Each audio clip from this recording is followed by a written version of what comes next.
Bem, querido, nós estamos continuando estudando sobre as alianças, né? E hoje nós vamos falar sobre a aliança da preservação. E a aliança da preservação, né, foi a aliança que Deus instituiu com Noé e também, portanto, chamada de aliança noaica. Então, nós vamos ver, em primeiro lugar, nós vamos ver as promessas dessa aliança. Em que essa aliança que Deus fez com Noé, ela está firmada. Primeiro, ela está firmada no domínio humano sobre os animais. Segundo, ela está firmada no juízo para a preservação da vida.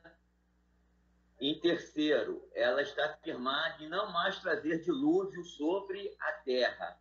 E o sinal que Deus nos deu sobre essa aliança é o sinal e o selo é o arco-íris. E aí eu gostaria que Beth lesse Gênesis 9, 16.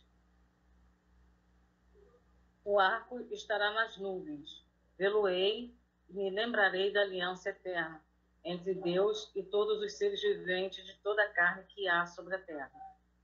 Então, o sinal, aquilo que nos faz lembrar da aliança, é o arco-íris, e que no final, não hoje, nós estaremos falando um pouquinho sobre ele, já que esse sinal que Deus nos deu está sendo usado de uma maneira pejorativa, podemos assim dizer.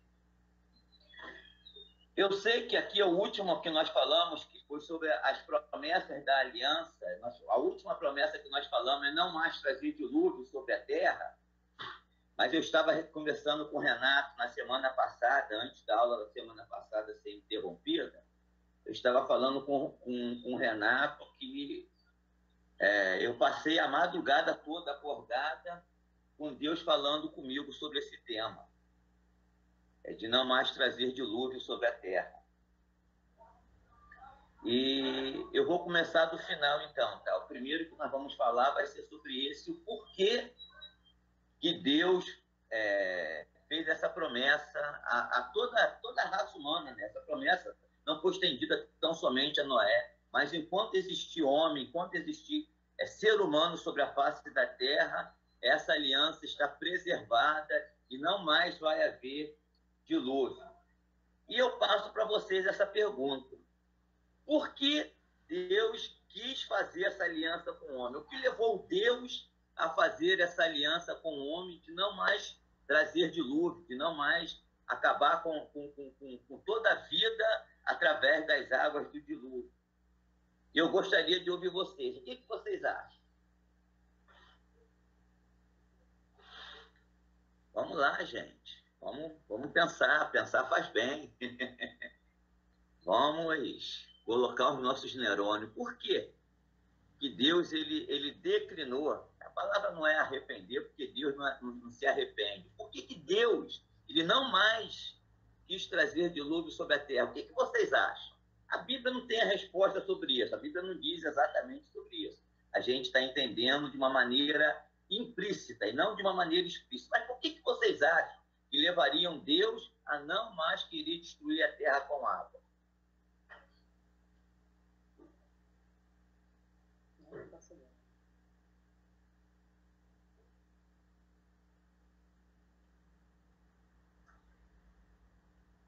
Ninguém se aventura, não temos um corajoso. Queridos, não existe resposta errada, até porque é o que vocês acham.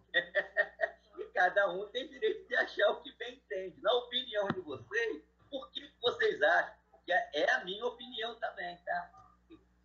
É a minha opinião também, uma opinião que eu tenho sobre esse assunto, e nós vamos embasar ela com algumas passagens bíblicas. Mas é a opinião de vocês. Não existe erro nisso, tá? Eu não vou falar porque eu não quero errar. Não existe. É opinião.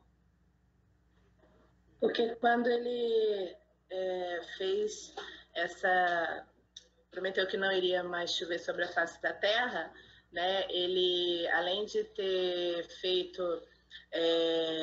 essa lembrança, né, para que toda vez que nós víssemos o arco-íris no céu, né, esse esse arco, nos lembraria de que temos uma aliança com ele, mas que ele também tem uma aliança conosco. Uhum. Mas a pergunta é, por que ele quis colocar essa promessa na aliança de não mais destruir a terra? Querido, vamos lá, vamos voltar um pouquinho. Vamos voltar um pouquinho no dilúvio? Vamos voltar um pouquinho lá na época de Noé. Faz de conta que nós estamos vivendo junto com Noé. E nós, obviamente, nós estamos vivendo lá com Noé, nós não entramos na arca. O que aconteceu com as pessoas que ficaram fora da arca, com os animais, com tudo que aconteceu? O que vocês acham que aconteceu? Morreram todos afogados. Sim. Isso aí fica muito sério. A conclusão geral é que morreu todo mundo afogado. Mas e antes? Nesse período até a água foi subindo, e aí quem morava assim, igual a mim, aqui um pouquinho mais de frio, fala, Tônia, estou grávido para ouvir. Né? Deus não se alegra com o momento, né? Eu creio que talvez ele possa ter sido, né? Ele não nos fez para o sofrimento. E, apesar de sermos, né, quando naquela época, como somos pecadores, seu isso, e, enfim. Mas não há alegria no sofrimento da criação dele. Vamos guardar isso aí que a Simone falou? Vamos guardar? Deus não tem prazer no sofrimento. Vamos prazer. Então, e vamos voltar. Porque quando Deus falou comigo, querido, eu voltei lá. Eu pude ver as pessoas gritando de horror. Eu pude ver as pessoas subindo de montanha tentando se salvar. Eu imaginei as pessoas que morassem lá perto, lá. Como é que é o nome daquele monte que é o maior de todos? Não, Ararat não é o maior de todos, não. O maior de todos. Ai, meu Deus. O Pico da Neblina, o maior é aqui no Brasil. É lá na Rússia, gente. Como é que é o nome daquele monte mesmo? Monte Everest. Eu fiquei imaginando as pessoas falando Monte Everest, vai subindo, e a água subindo, e vai subir, desespero, dor, morte, horror.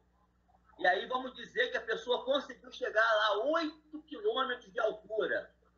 A Bíblia diz que as águas ultrapassou em muito. Esqueci, a Bíblia diz quanto foi, se eu não me engano, mas eu me esqueci, qual foi a altura que a água sobressaiu ao maior pico. Querido, não adiantou. Então, eu comecei a imaginar a dor daquelas pessoas, aí eu comecei a pensar no raciocínio de Simone. Será se Deus fica alheio à dor das pessoas? Será se aquilo não trouxe nenhum tipo de sentimento a Deus, vendo o horror daquele ato, daquele fato, daquele acontecimento? Aí eu comecei a entrar no coração de Deus. Eu comecei a imaginar o sofrimento, a dor de Deus. E não só no sofrimento e na dor de Deus, até mesmo em Noé, na família de Noé. A família foi preservada ali, aliás, né? A aliança da preservação. A família e o gênero humano foi preservado ali. Mas e as perdas de Noé? E as perdas dos filhos de Noé, da esposa de Noé, das noras de Noé? Nós estamos vivendo essa pandemia, né? E nesse período dessa pandemia, eu não sei quanto a vocês, mas meus parentes diretos, eu perdi lá, eu tive minha frente. Seu tio faleceu um pouquinho? Beth perdeu lá, ela nem lembra, ela está meio zonda, ela deve estar. Então, mas eu perdi duas pessoas foi o tio dela que faleceu, mas eu perdi duas pessoas que me foram muito duras de ter perdido. Com um amigo meu de infância, ele era mais jovem do que eu. Um amigo meu de infância, ele era 2 anos, se eu não me engano, mais jovem do que eu. E eu perdi um amigo muito querido que estava morando lá nos Estados Unidos, chamado Gustavo, que tinha 45 anos. De vez em quando, eu me lembro dessas duas pessoas, coração entristece, o coração fica pesado. Eu imagino quantos amigos Noé perdeu. Eu imagino quantos tios Noé perdeu, porque Noé, querida, ele tinha 600 anos, mas para a época, 600 anos, ele estava ali um pouquinho acima da meia-idade, tá? Porque chegava perto dos 1000 anos. Noé tinha perto aí dos 300 anos para viver bem, os 300 anos de idade ainda. Eu estava fazendo, quando nós falamos lá atrás, eu nem me lembro qual foi a aula que nós estávamos falando, eu estava fazendo as contas lá, eu estava vendo que o pai de Noé, ele morreu 5 anos, se eu não me engano, antes de cair o dilúvio.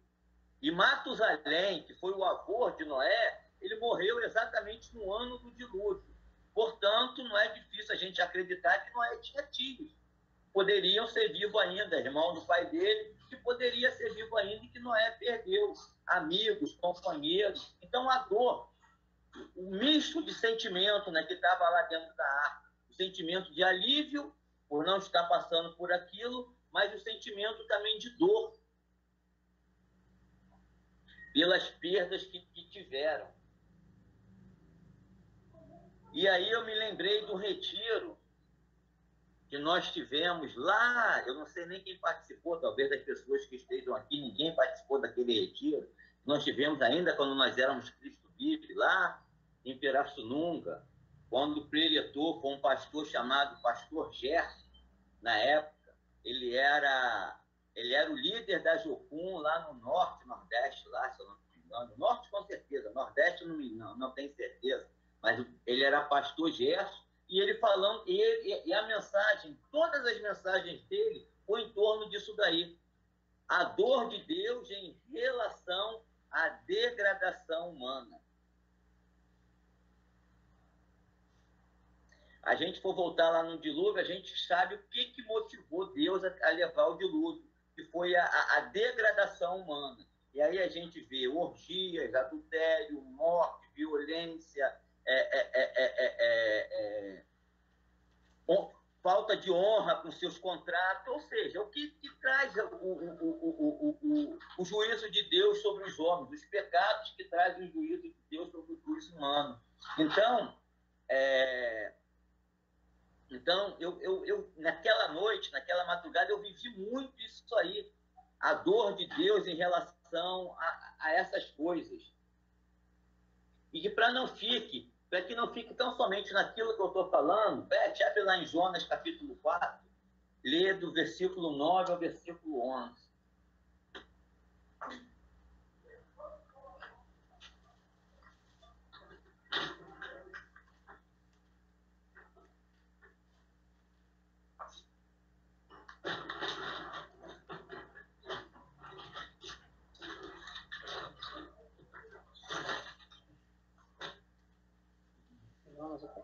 Capítulo Jonas 4, de 9 a 11. Então perguntou Deus a Jonas: é razoável essa ira por causa da planta? E ele respondeu: é razoável a minha ira até a morte. Tornou o Senhor, tens compaixão da planta que não te custou trabalho, o qual não fizeste crescer, e que numa noite nasceu e numa noite pereceu. Não hei de eu ter compaixão da grande cidade de Nínive, em que há mais de 120.000 pessoas que não sabem discernir entre a mão direita e a mão esquerda, e também de muitos animais? Então, querido, Deus, ele não é alheio ao sofrimento, à dor humana.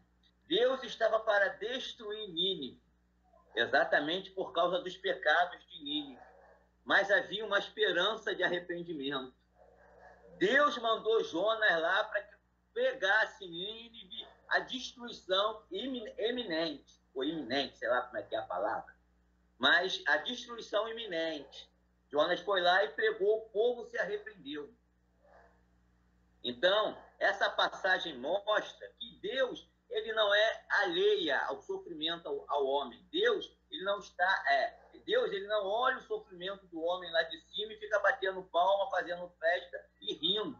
Muito pelo contrário, a Bíblia diz que Deus não tem prazer na morte do ímpio e diz ainda que há alegria no céu quando um pecador se arrepende.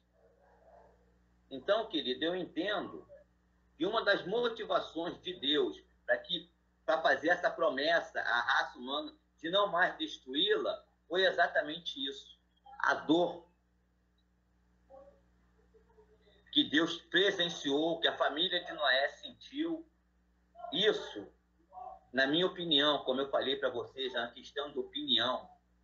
Vocês podem ter a de vocês e não vai estar errado, porque é opinião. Mas a minha opinião, o que motivou a Deus a fazer essa promessa foi exatamente a dor que Deus sentiu ao ver a destruição da raça humana. Então, vamos seguir mais um pouquinho. E o que será que Deus espera de nós? Em relação a essa dor que ele sente em ver a degradação do gênero humano, cada pessoa que morre, cada vida que é ceifada, qual é a atitude que Deus espera de nós em relação a isso? Deus, ele quer também que nós sejamos alheios, tô nem aí, tô nem aí, eles estão recebendo o ganho dos seus atos, né? Porque a Bíblia diz que tudo que o homem plantar, isso ele vai colher. Então, isso simplesmente está acontecendo com eles o que tem que acontecer. Será se Deus quer esse tipo de passividade em nós, passividade que ele não tem? Porque Deus, ele se incomoda com a injustiça, com a dor. Deus, ele se incomoda com tudo isso. A gente talvez pense que não, mas Deus, ele não se sente feliz quando vê a morte de um ímpio. Deus, ele sente a dor quando ele tem que lançar juízo sobre o ser humano. E aí, o que vocês acham que deve ser a nossa atitude? Que tipo de atitude que eu devo ser passivo em relação a isso? Ou melhor, que tipo de atitude Deus espera que eu tenha em relação a isso? O que Deus espera de cada um de nós em relação a isso?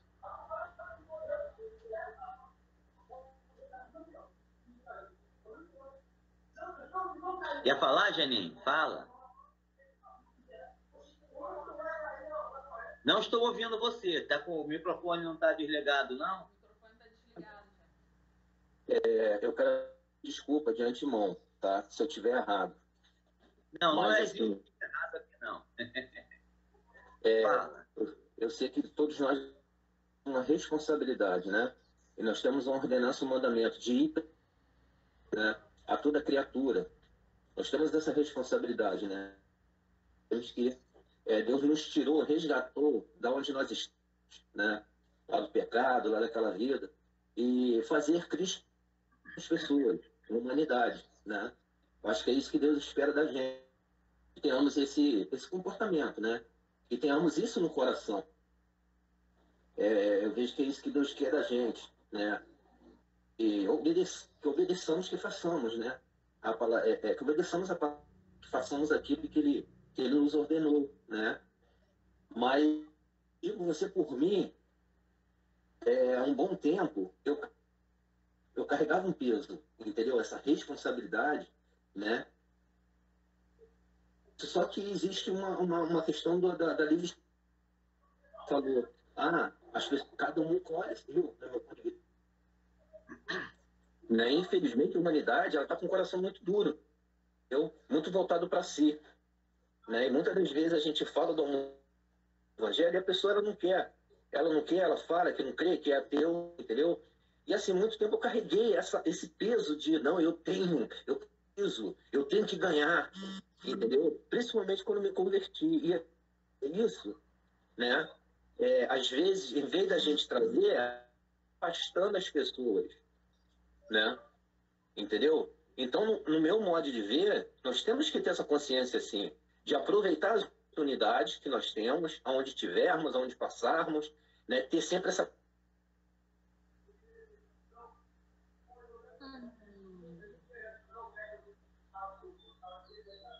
E a pessoa para receber ali e aceitar Jesus, amém, entendeu? Né? mas não com esse peso, entendeu? De que se a gente não dá, entendeu? Poxa, eu não estou fazendo a vontade de Deus, porque eu vejo que fazer o evangelho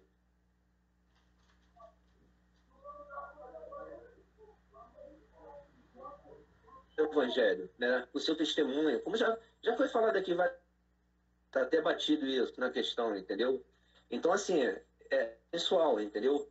Eu sei que eu tenho essa responsabilidade, né? Eu sei que é isso que Deus quer ver em mim. O Gênesis pregando o evangelho, falando amor na vizinhança. Essa semana mesmo eu estou até conversando com Simone. Eu fiquei feliz que Deus mandou o amor dele por um católico, até um despachante.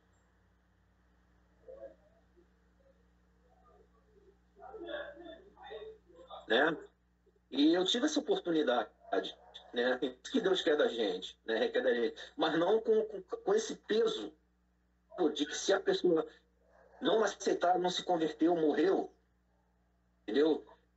Porque eu acho que nós temos que falar agora, entendeu? Sim, entendi.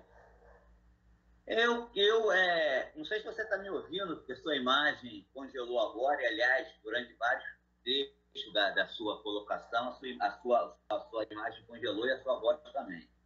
Mas a gente poderia encarar isso não como um peso, mas sim como um privilégio. Entre tantas pessoas, entre tantos anjos, entre tanta gente que poderia fazer, Deus escolheu a nós. E talvez a gente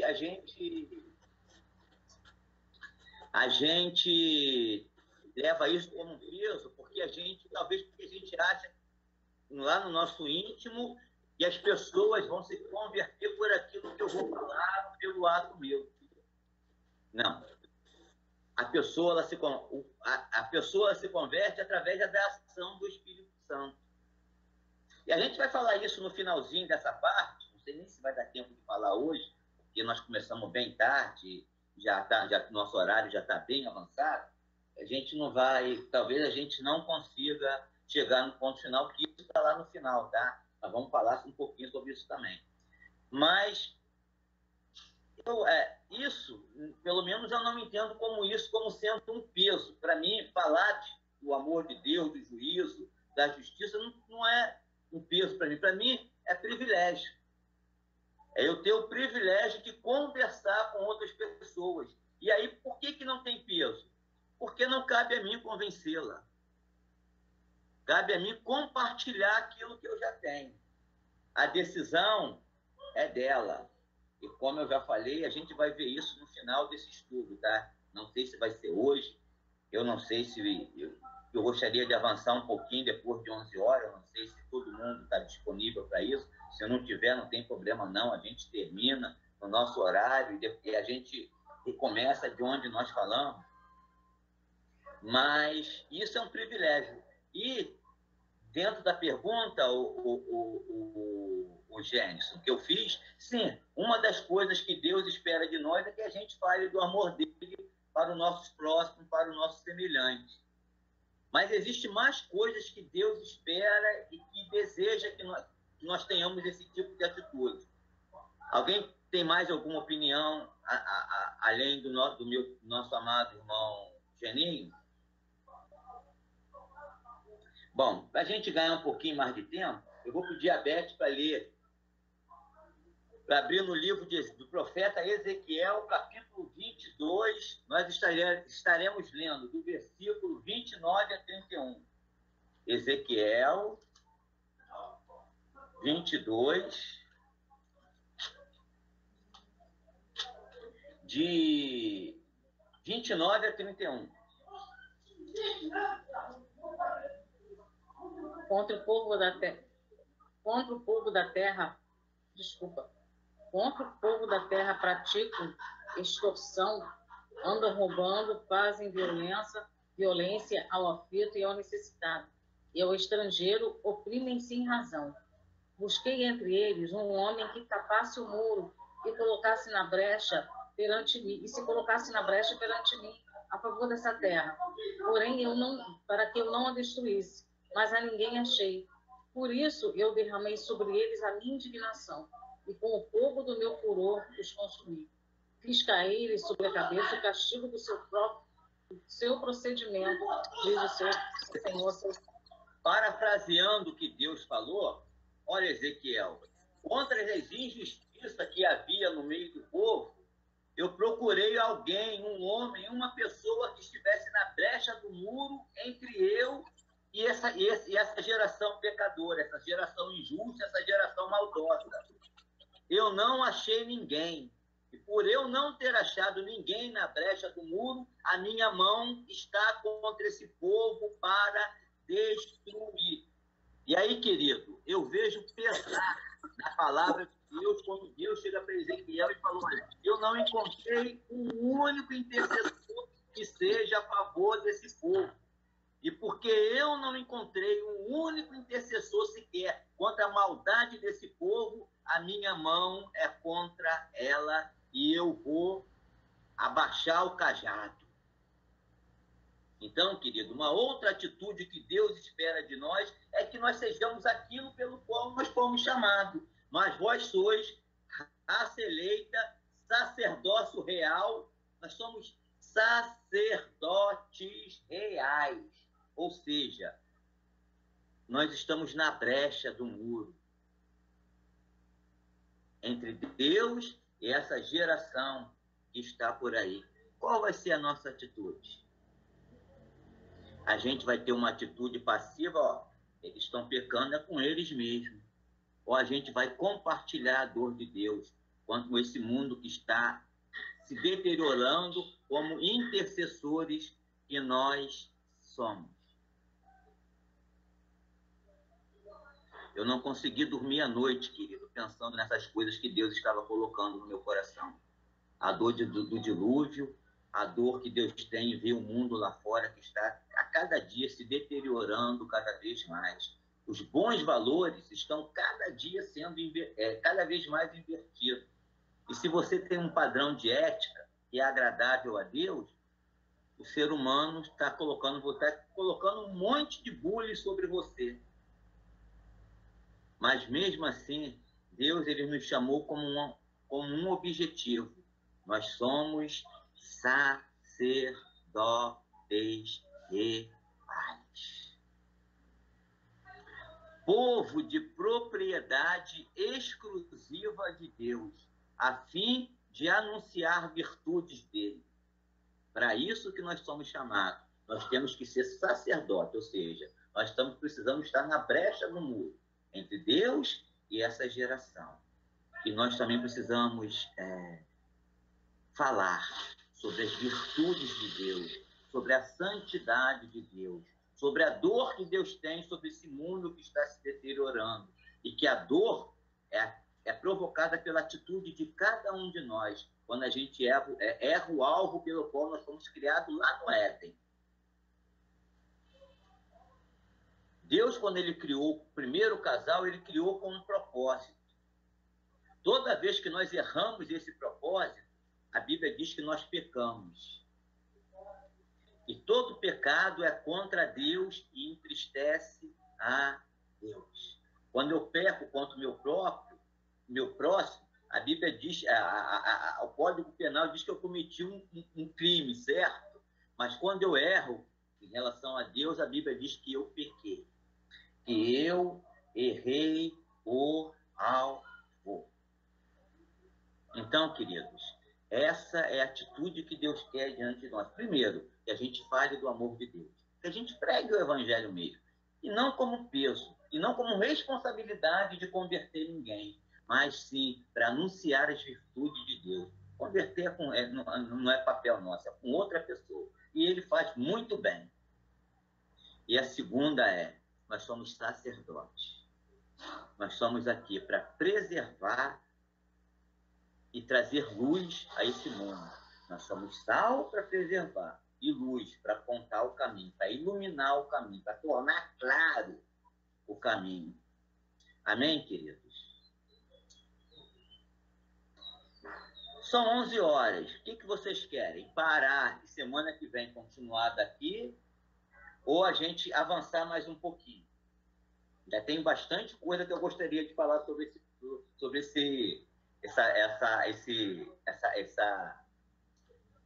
essa promessa, né, de não mais destruir a terra, tá? Tem muita coisa ainda que eu gostaria de falar sobre isso. O que vocês querem? Parar agora e começar da semana que vem ou avançar mais um pouquinho? Eu. Como nós começamos 25 minutos, ou quase 30 minutos atrasado, que é 10 horas do nosso horário, vamos para 15 minutos mais para a gente compensar o nosso atraso. Se a gente der o que a gente começou de atraso, meia hora é muito. Aí vai avançar um horário aí. Mas eu acho que 15 minutos seria um tempo médio para a gente compensar o nosso atraso. Tá? E até para a gente buscar, porque quanto mais tarde a gente começar, mais tarde a gente tem a tendência de terminar, e é importante nós não perdermos o tempo que nós temos de 1 hora de aula. Okay? Então vamos dar prosseguimento. Então vamos lá, querido. Querido, o dilúvio, ele me levou a pensar no outro juízo que Deus vai lançar sobre a raça humana, que é o dia do juízo final. E aí, o que vocês acham? A Bíblia diz da dor que Deus sente em relação à dor humana. E aí? Eis a pergunta. Deus foi o derrotado? No dia do juízo, porque muitas pessoas vão para o inferno, Deus ele foi o derrotado? E para que a gente tenha autoridade naquilo que nós estamos falando, que mais pessoas vão deixar de morar no céu do que no inferno, menos pessoas vão morar no céu, Beth, lê lá Mateus 7, 13 e 14.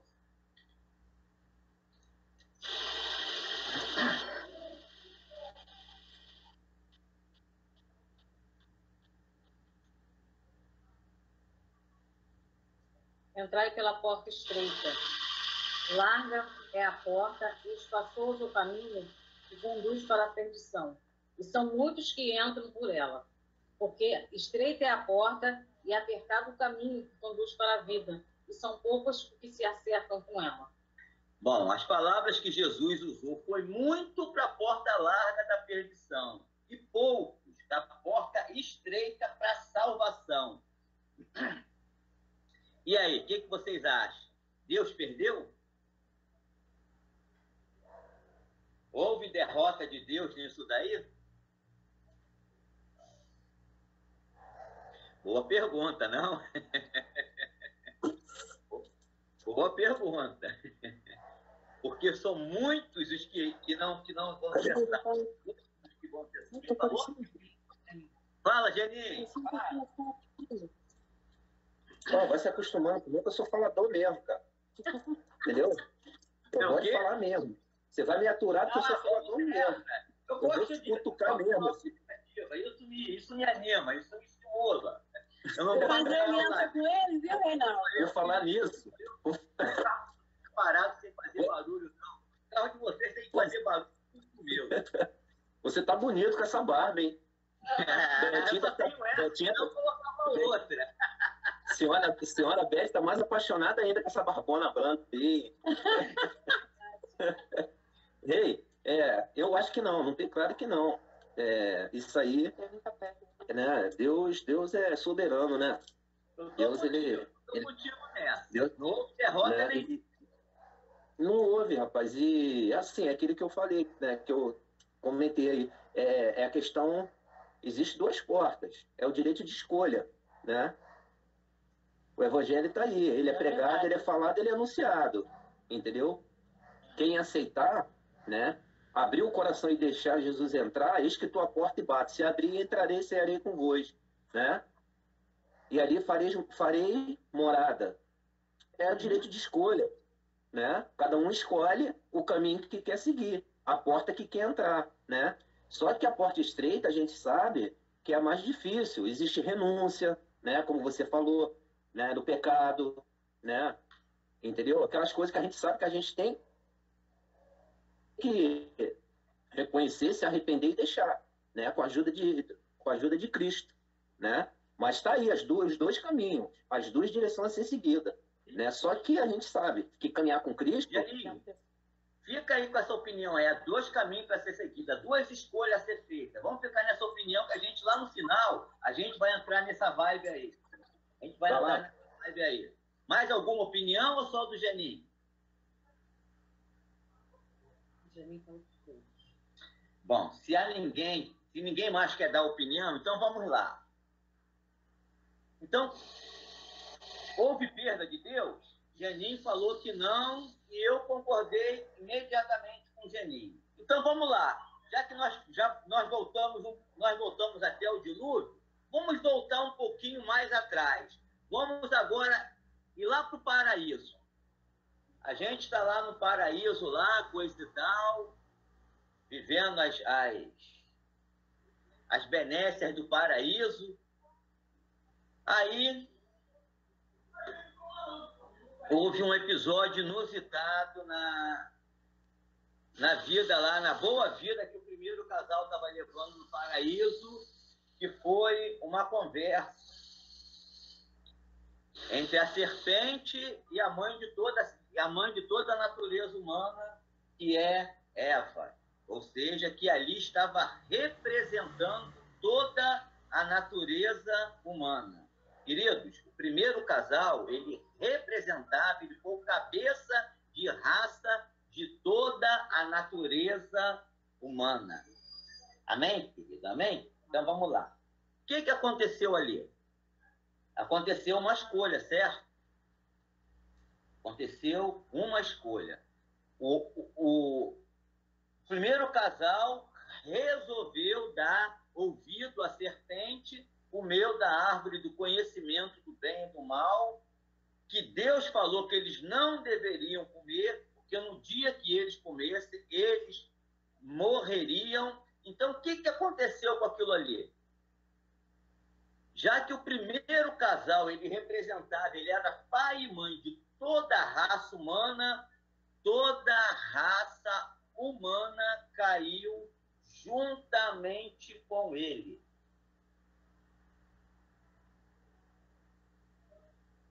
Então, querida, ali no Éden, toda a natureza humana foi perdida. Toda a natureza humana ficou debaixo do juízo da condenação da morte.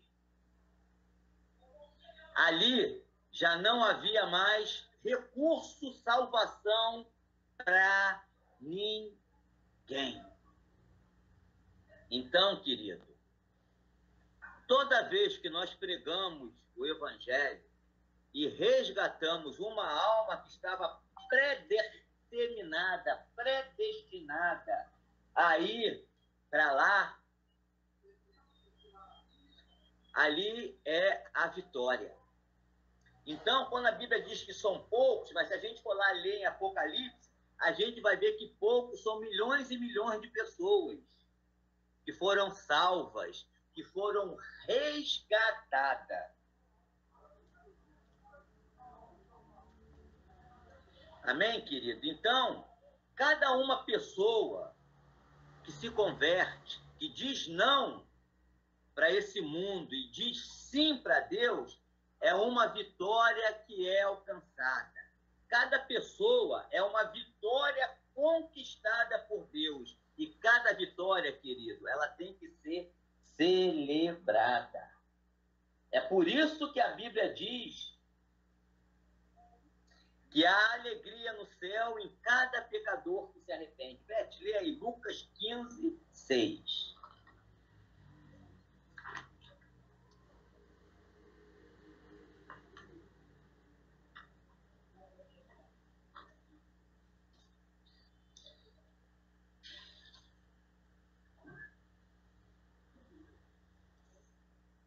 Lucas 15, 6. 15, 7, perdão.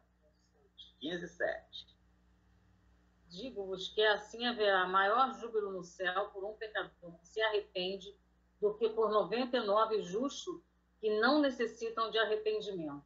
Então, Digo-vos que assim haverá maior alegria, maior festa, maior júbilo, maior regozijo no céu por um pecador que se arrepende do que por 99 justos que não necessitam de arrependimento.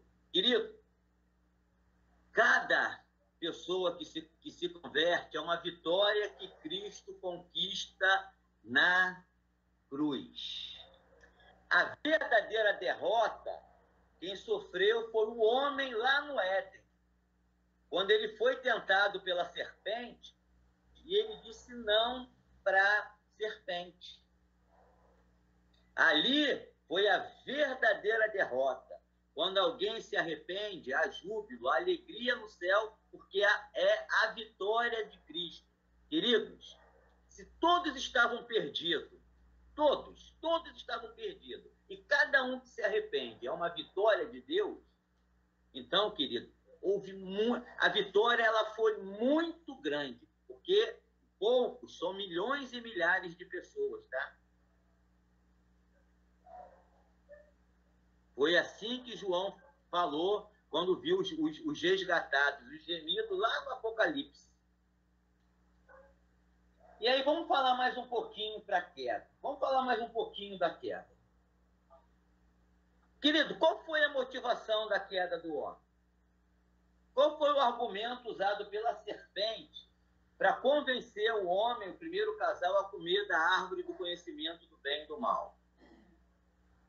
Ser igual a Deus, conhecedor do bem e do mal. Então, para que a gente fique naquilo que a Bíblia está registrada, Beth, abre lá, Gênesis 3:6.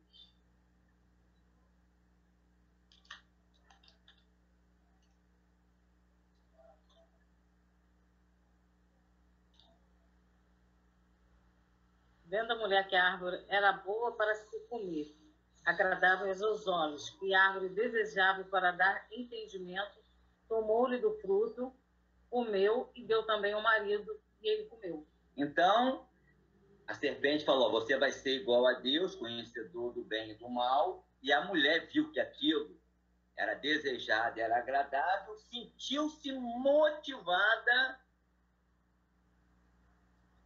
a dar ouvido à serpente.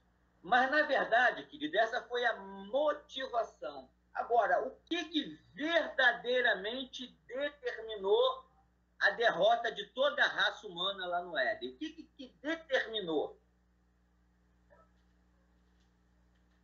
essa derrota? A desobediência do comeu.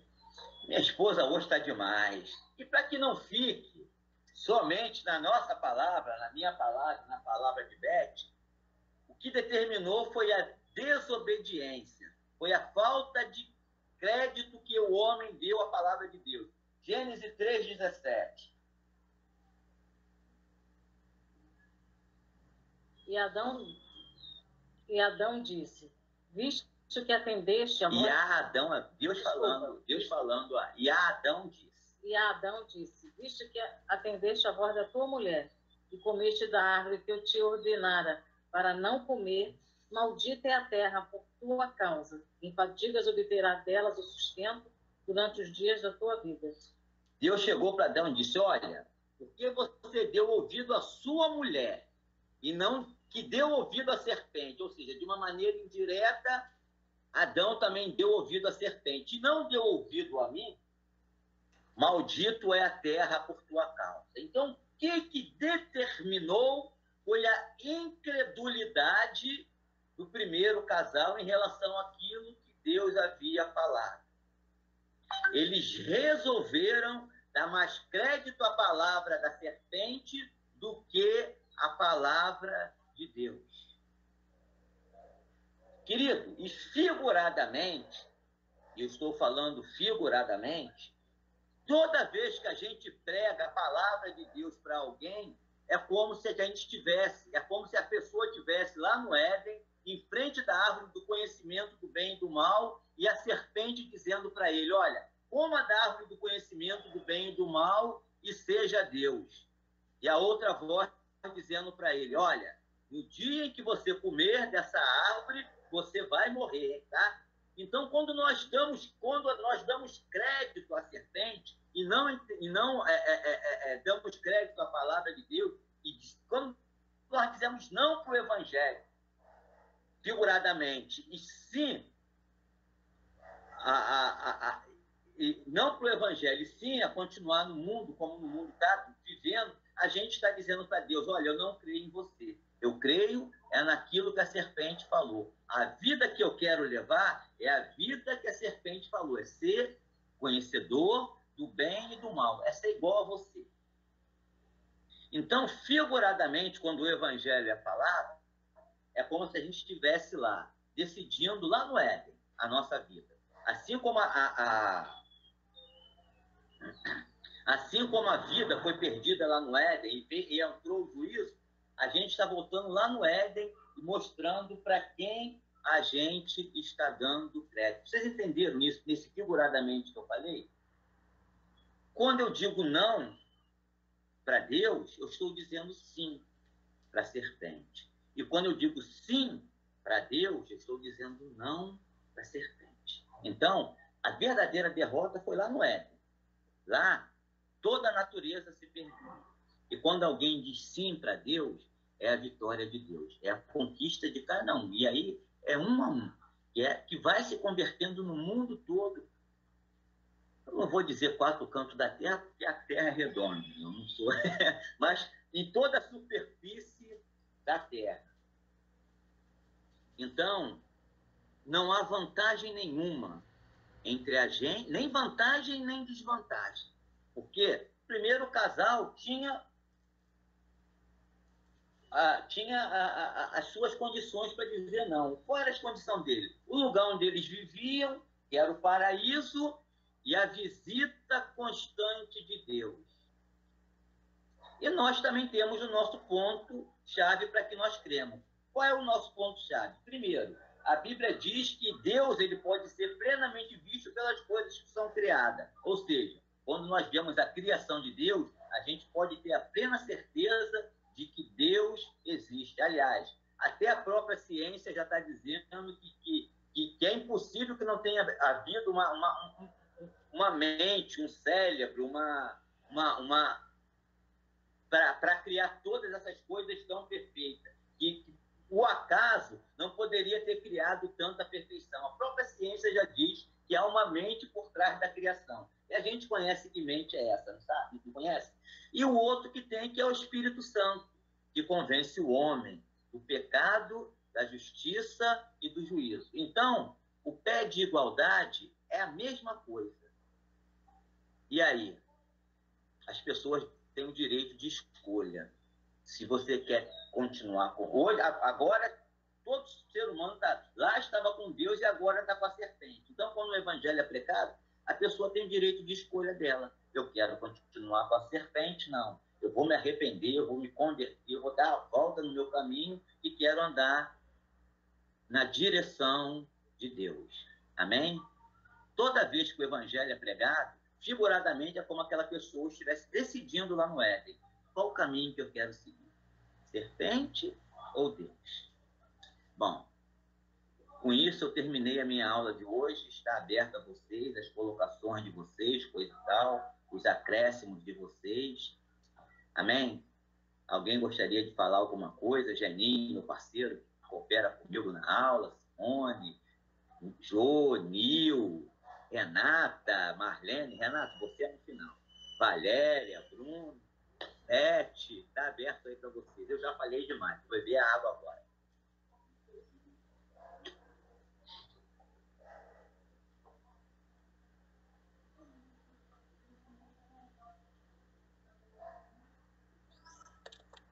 Pois não. Geninho. Não, assim, logo no início, quando você falou, né, se Deus estava passivo, né, na destruição, Deus ele é completo, né, cara? Assim, me corrija se eu estiver errado. Deus ele é completo. E então, assim, o que eu estava pensando? Então, Deus ele é amor, ele é fogo consumidor, né? Se Deus ele é completo, ele tem sentimento. Eu vejo que Deus tem emoção, né? Claro que não como a gente. não como a gente, equilibrado. Então, né, eu estava pensando nisso, jamais Deus iria ver, como você falou, o povo todo passando por aquilo, morrendo daquela forma.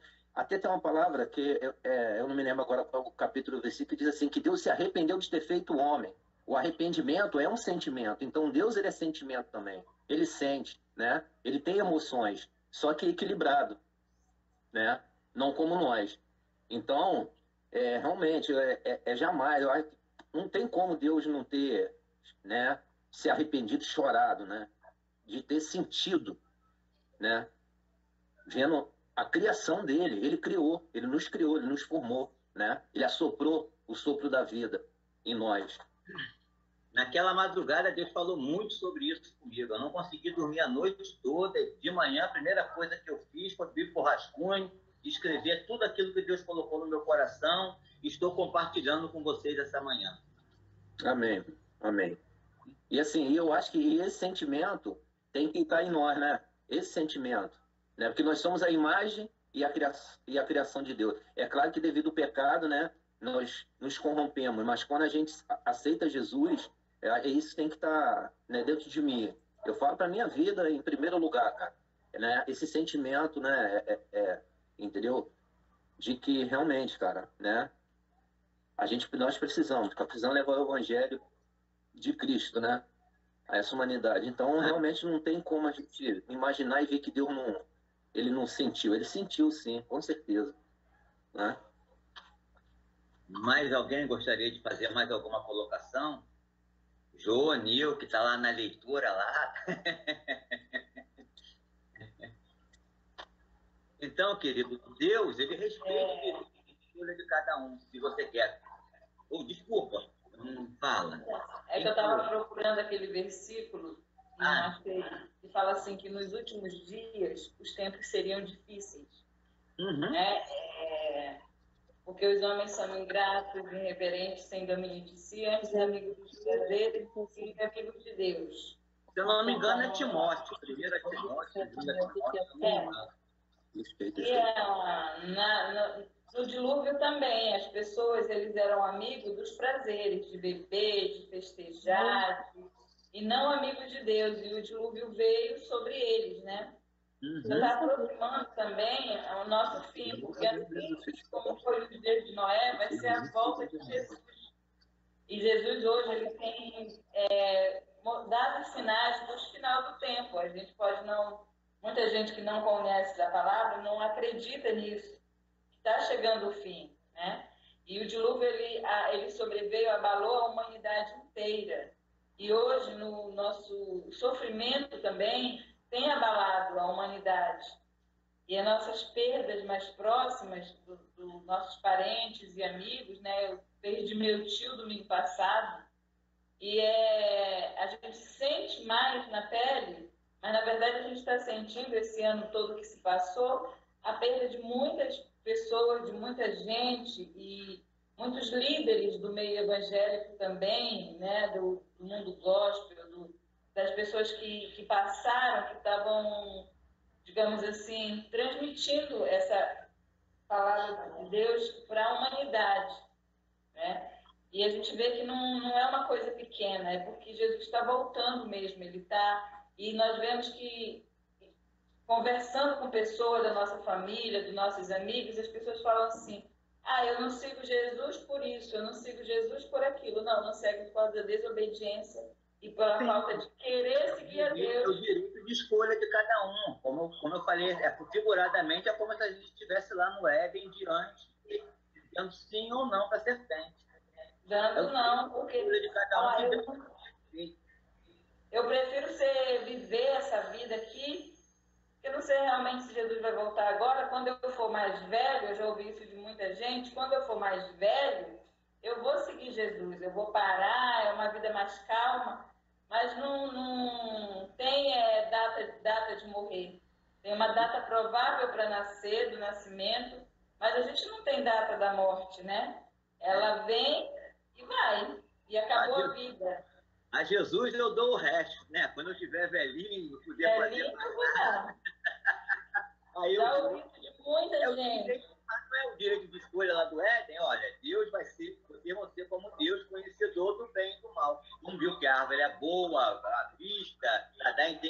não, pronto, comeu. É isso aí, é os prazeres. As pessoas estão decidindo entre Deus e os prazeres. O que você quer? E outros se apoiam no livre-arbítrio, né? Deus me deu livre-arbítrio, eu vou fazer o que eu quiser. Então, pelo livre-arbítrio, eu vou escolher ir para o inferno ou eu vou escolher ir para o céu? Eu respeito até o final. Né? Então, era isso que eu ia falar. Amém. Mais alguém? Mais alguém? Dou-lhe uma. Mais alguém? Dou-lhe duas. Mais alguém? Você, meu pastor? Você aqui não tem direito de escolha, não.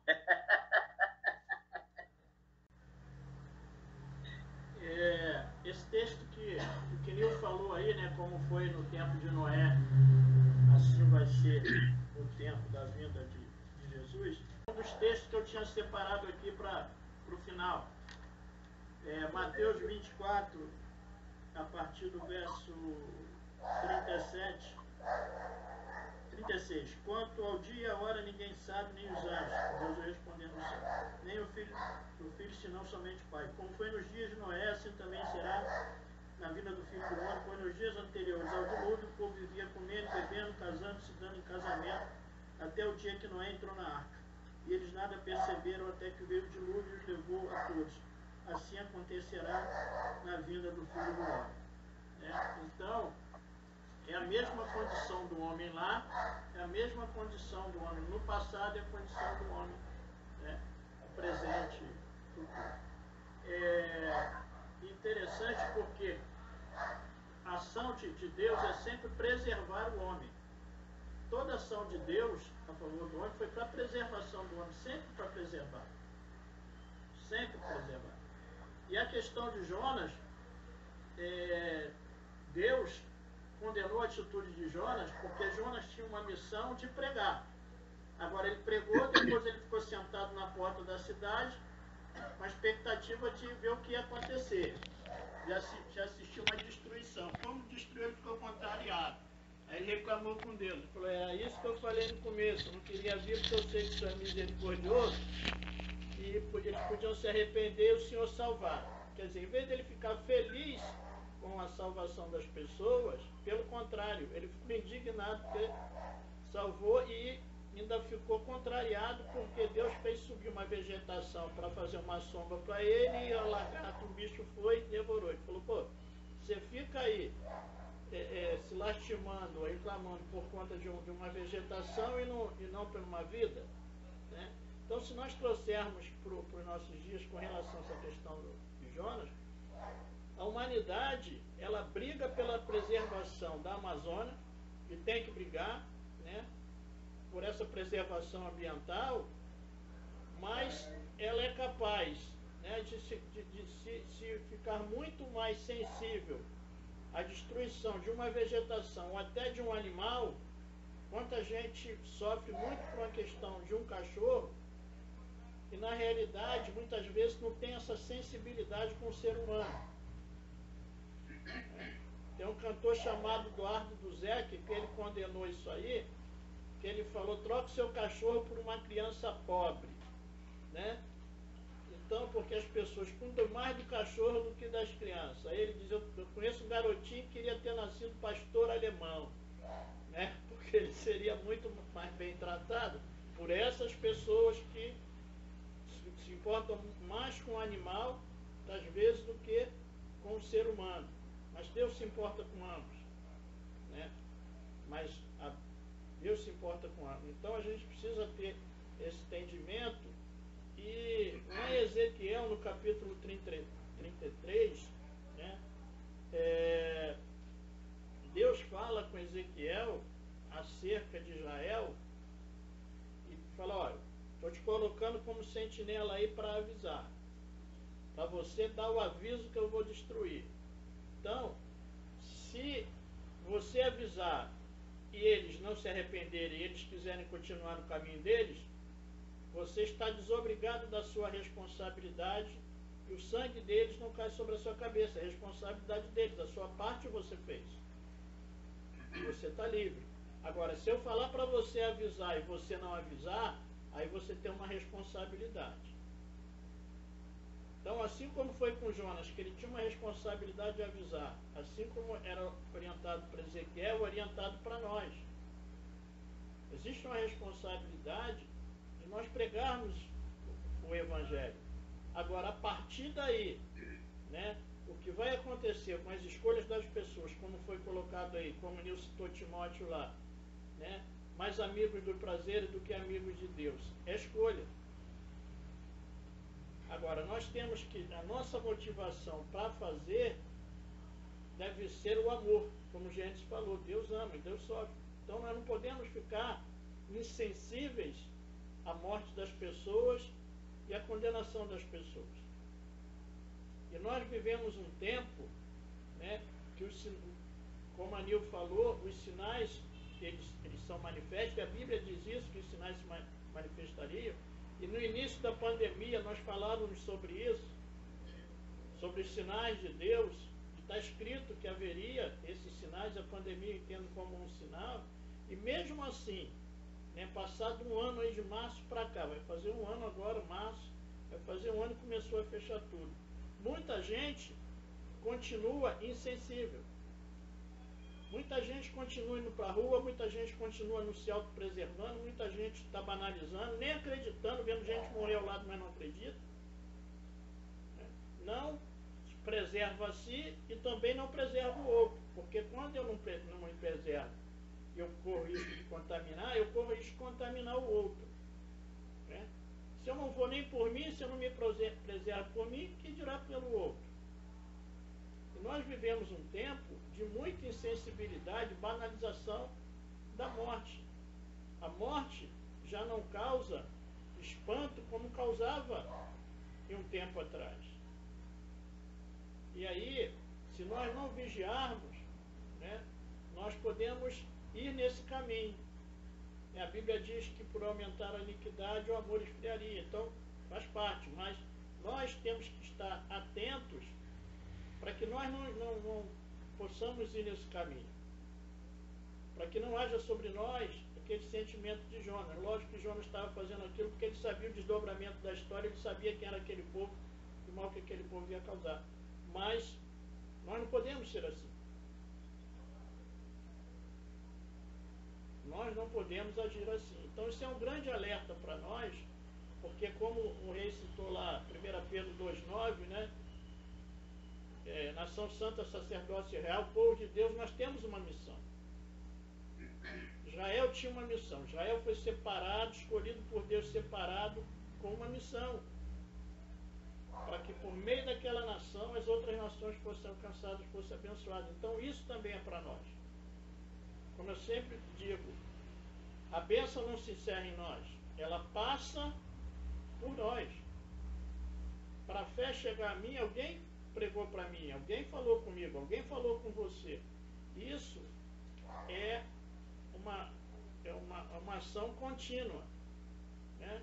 Vocês serão minhas testemunhas em Jerusalém, na Judéia, Samaria e até os confins da terra. Isso é progressivo. Então começou lá, mas passou por aqui e passa por nós. Então acho que a grande lição dessa lição de hoje, né, dessa lição da aliança da preservação, é nós entendermos como Deus trabalha para a preservação e como Deus ama a criação. Como Ele ama. Né? Então que nós possamos ser agentes de Deus para que as pessoas realmente possam ser alcançadas e não venhamos a ficar insensíveis, porque muitas vezes a gente fala, né, a gente prega para as pessoas e as pessoas estão insensíveis, estão com o coração endurecido, isso nos causa às vezes tristeza, isso nos causa desgaste, né, mas que nós não venhamos a desistir. Que nós não venhamos a desistir das pessoas, que nós venhamos a perseverar nesse sentido. Lógico que nós temos que ter sabedoria como falar, nós temos que ter sabedoria, que não cabe a nós, a ação de converter não é nossa, do Espírito Santo, mas nos cabe fazer a nossa parte. E ter sabedoria como que nós vamos fazer. Né? Eu estava falando essa semana para uma pessoa, lembrando de um curso que nós temos de evangelismo, uma parte do curso que nós temos de evangelismo, do nosso entendimento que as pessoas se convertem por meio de um processo. Então, a pessoa hoje pode estar com o coração fechado, coração endurecido, mas isso vem se transformando gradativamente. Então, como que nós agimos com aqueles que estão com o coração endurecido, que você nem pode falar de Jesus para ele? Orando. Então, a primeira ação nossa é orar. Tanto para aquele que está com o coração endurecido, como aquele que está mais aberto, mais sensível. A nossa ação, ela deve ser de intercessão pelas pessoas. Porque um dia também nós fomos cegos, um dia também nós estávamos com o coração endurecido, um dia também nós rejeitamos. Mas um dia, graças a Deus, nós dissemos sim. Graças a Deus, nós dissemos sim. Então, que nós possamos fazer. E que Deus nos dê sabedoria para lidar com as pessoas, que cada pessoa de uma forma, cada caso é um caso. Eu lembro do apóstolo Paulo falando seu discurso certa vez que um rei, ele falou, e no final o rei Agripa falou para ele, pô, você acha que muito falar e você vai me tornar cristão? Falou, rapaz, se por muito ou por muito eu não sei, mas eu sei que você conhece as coisas que estão acontecendo, você tem conhecimento. Então você não é, aí é com você. Então essa é a nossa parte. Agora a nossa motivação principal deve ser a motivação principal de Deus, que é o amor. E que Deus nos dê, de fato, essa sensibilidade, para que nós não venhamos a serem sensíveis. E entender também, dentro desse processo de conversão, que, como a palavra de Deus diz, que o que o diabo faz com o entendimento das pessoas? O que ele fez? Cega. Ele cega. Então, assim como ele agiu lá no princípio, para cegar o casal acerca da obediência, distorcer aquela situação lá, ele trabalhou lá, depois no deserto ele trabalhou com Jesus tentando distorcer, ele trabalha cegando, né, fechando o entendimento das pessoas. Isso é um outro aspecto que tem também, né, além de toda a inclinação do homem pelo prazer, aí, pelo pecado. Então que Deus nos dê essa sensibilidade, que Deus nos dê visão, né, e essa direção para que Deus possa salvar muitas vidas. Como o rei falou, Deus perdeu? Não. Porque todos estavam condenados. Então, quantos forem salvos, é vitória. Como Paulo falou, né, falando lá para os judeus lá, né, poxa, se eu pudesse, quem me dera, né, lamentando a questão dos irmãos, dos judeus, né, falando, deles são as promessas, dele é tudo. Se eu pudesse, eu faria para que eles fossem salvos. Mas, então, naquilo que depende de nós, que nós possamos fazer. Amém? Amém. Era isso que eu queria colocar.